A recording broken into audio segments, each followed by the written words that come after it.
नमस्कार. आज ना आपण गुरुपौर्णिमा विशेष लाडूचा एक छानसा प्रकार पाहणार आहोत. मोतीचूरच्या लाडूपेक्षाही भन्नाट चवीचे हे लाडू आहेत. त्या ओल्या हरभऱ्याच्या डाळीपासून हे असे छानसे मौसूद मोतीचूर सारखे लाडू बनवलेले आहेत. काहीच नाही जास्त साहित्य लागत. अगदी सोप्या पद्धतीने आहे आणि पटकन होणारे हे लाडू आहेत. तर व्हिडिओ तुम्ही शेवटपर्यंत बघा. हा लाडूचा प्रकार तुम्हाला नक्की आवडेल. प्रसादासाठी कोणत्याही देवतांना हा लाडूचा प्रकार चालतो. तर व्हिडिओ पहा. तर त्यासाठी आपल्याला काय लागणार आहे, 1 वाटी ओली हरभरा डाळ मी 3 ते 4 घंटे अशी भिजू घातलेली आहे आणि छान भिजते. रात्रभर भिजत घालायची काही गरज नाही. सकाळी लवकर घातली ना तर 3 ते 4 घंट्यामध्ये आरामात ही डाळ भिजते. तर एका वाटीनं हे माप घ्यायचं आहे. तर 1 वाटी ही हरभऱ्याची डाळ आहे. जवळपास 200 ग्राम ही डाळ असेल तर तेवढीच आपल्याला पुढे साखर मोजून घ्यायची आहे. तर ही भिजलेली हरभरा डाळ पाणी सगळं काढून, म्हणजे एखादा चमचा पाण्याचा गेला तरी चालेल, कारण बारीक करण्यासाठी थोडंसं आपल्याला 1-2 चमचे पाण्याचे लागतात. जास्त बारीक पेस्ट करायची नाही. थोडीशी आपल्याला भरड अशी, म्हणजे मोतीचूर बारीक असं आपल्याला भरडायचं आहे. ते जास्त पण पेस्ट करायची नाही. अगदी आपण ही अशी बघा. तर हे असं आपल्याला मिक्सरला बारीक करून घ्यायचं आहे आणि जास्त पण पाणी राहता कामा नये आणि अगदीच कोरडी पण राहता कामा नये. या पद्धतीने आपल्याला ही पूर्ण डाळ अशी सगळी बारीक करून घ्यायची आहे. तुम्ही मिक्सरच्या छोट्या भांड्यात केली ना तर ती पटकन होते. अशा पद्धतीने ही सगळी डाळ मी असं पेस्ट करून घेतलेली आहे. बघा, याच्यामध्ये जास्त पाण्याचा अंश नाही आणि ही सगळी असं आपल्याला बारीक करून घ्यायची आहे. बघा, या पद्धतीने मी सगळी डाळ अशी बारीक करून एका बाउलमध्ये काढून घेतलेली आहे. तर आपल्याला एक कढई घ्यायची आहे आणि त्याच्यामध्ये जेवढी डाळ घेतली ना त्याचं निम्म तूप घ्यायचं आहे. तर इथं अर्धी वाटी तूप आहे. घट्ट आहे त्यामुळं थोडंसं दिसतंय, पण हे अर्धी वाटी तूप आहे. आणि या तुपामध्ये तुम्ही गरम झालं की भजे असं आपण तळतो ना त्या पद्धतीनं तळा. नाहीतर मी काय केलंय ते पण पुढे तुम्हाला समजेलच.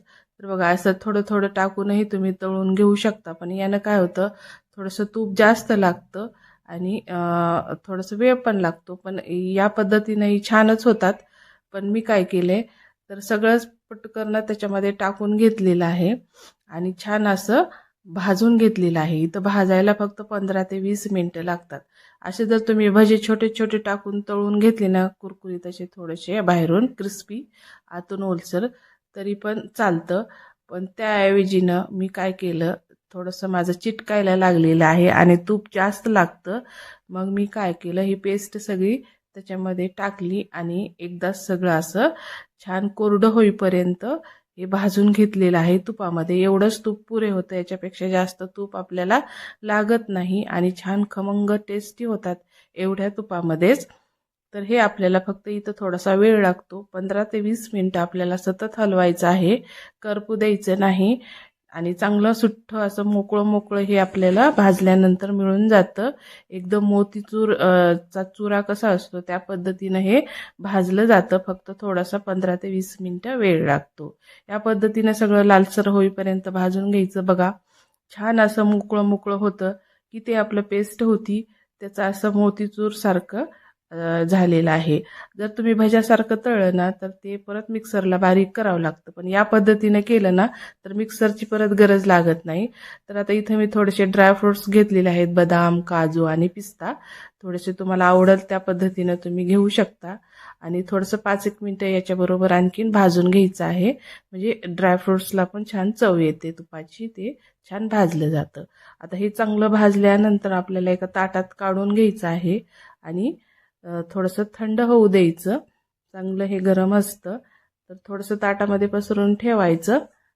आणि आता आपण पाक करायला घेऊयात त्याच कढईमध्ये. तर आपलं जेवढी डाळ होती ना तेवढी साखर घेतलेली आहे आणि वेलची आहे त्याच्यातच मी टाकलेली आहे. आणि साखर जेवढी आहे त्याचं निम्म पाणी, म्हणजे अर्धी वाटी पाणी घ्यायचं आहे.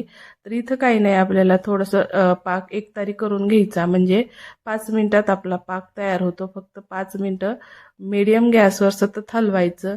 एकतारी पाक लगेच होतो. इथं वेळ लागत नाही, काही नाही.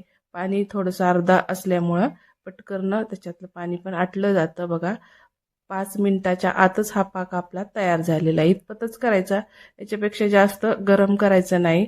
आणि त्याच्यात लगेच गरम ह्याच्यातच टाकून द्यायचं आणि गॅसची फ्लेम कमी करायची आणि हलवायचं आहे. हे आपलं मिश्रण जे आपण डाळीचं बारीक केलेलं भाजलेलं आहे ते त्याच्यामध्ये पाकात टाकून द्यायचं आणि 2-3 मिनटं असं हलवायचं आणि खाली ताटामध्ये काढायचं आहे. थोडंसं ओलसर होतं, पण ते परत थोडंसं खाली ताटामध्ये पसरून ठेवलं ना तर अगदी 5 ते 10 मिनिटाच्या आत परत ते कोरडं होतं.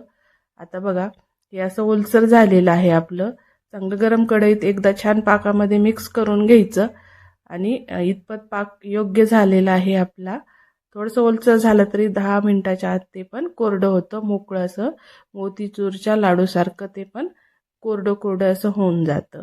तर बघा इथं आपण असं ताटामध्ये पसरून ठेवूयात आणि 5 ते 10 मिनिटामध्ये लाडू वळायला घेऊयात.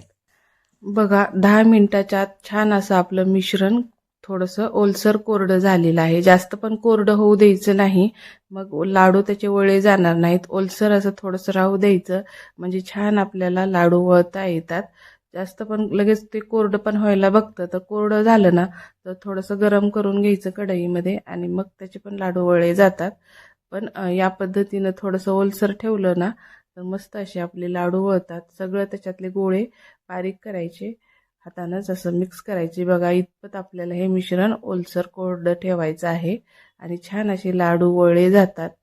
पटपट असे लाडू वळून घ्यायचे आहेत, कारण इथं पाकाचं योग्य प्रमाण जर झालं नाही ना तर बिघडण्याची शक्यता असते. तर अशा पद्धतीनं तुम्ही हे पाकाचं प्रमाण डाळीचं प्रमाण ठेवलं ना तर या पद्धतीचे असे मस्त प्रसादासाठी आपले लाडू तयार होतात. ओल्या हरभऱ्यापासून हे लाडू झालेले आहेत आणि खूप दिवस टिकतात, कारण हे आपण छान त्याच्यातलं मॉइश्चर सगळं जाईपर्यंत भाजलेलं आहे आणि हे लाडू केलेले आहेत.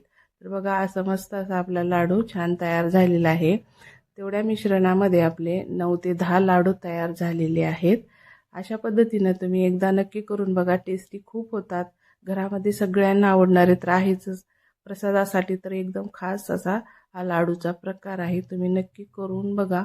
अशा पद्धतीनं अगदी छान मऊसूद आणि मस्त असे लाडू आपले तयार झालेले आहेत. व्हिडिओ आवडला तर लाईक, शेअर, सबस्क्राईब जरूर करा. धन्यवाद.